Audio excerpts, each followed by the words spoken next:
where Bowie is waiting for me. Bowie Anderson has been my best friend since we were in first grade.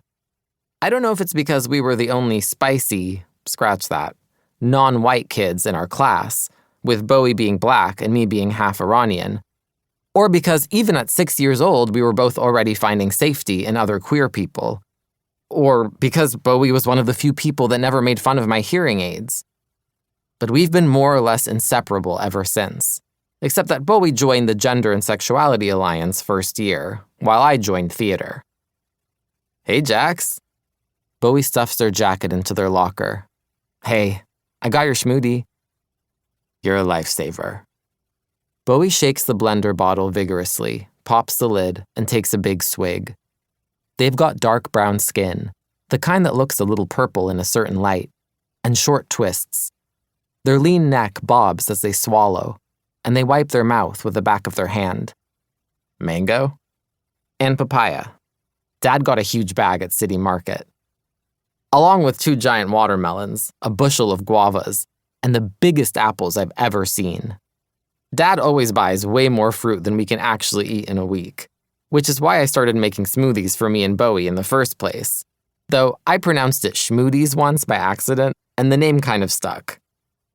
Normally I get pissed off, scratch that, embarrassed, scratch that, annoyed if people make fun of me for stuff like that.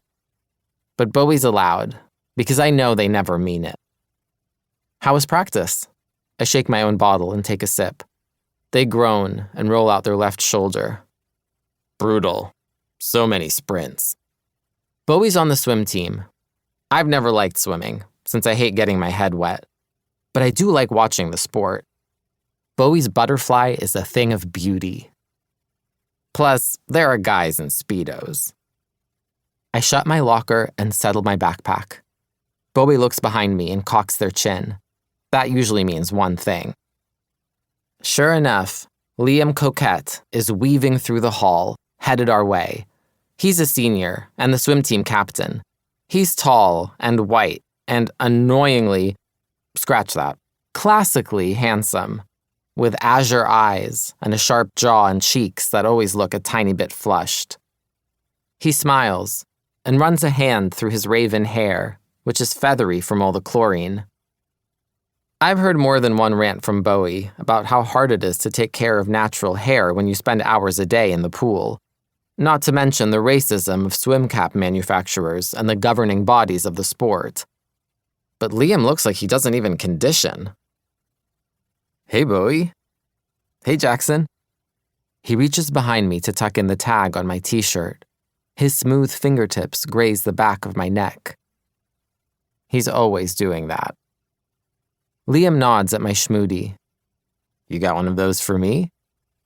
One time, Bowie was out sick, so I gave their schmoodie to Liam, and ever since he keeps coming by my locker in the morning hoping for another one.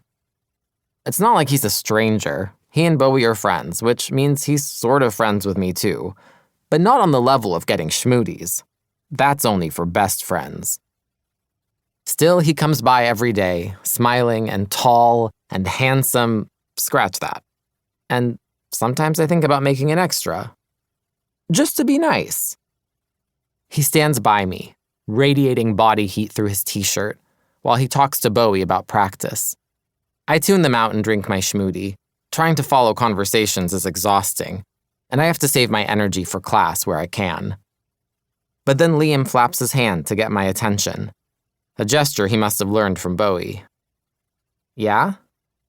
See you this afternoon, right? What? Why? Auditions? You're auditioning? He nods, blushing a little. I thought it would be fun. I glance at Bowie, whose eyebrows are arched in surprise, then back at Liam. Oh. Okay then. Liam gives me another smile.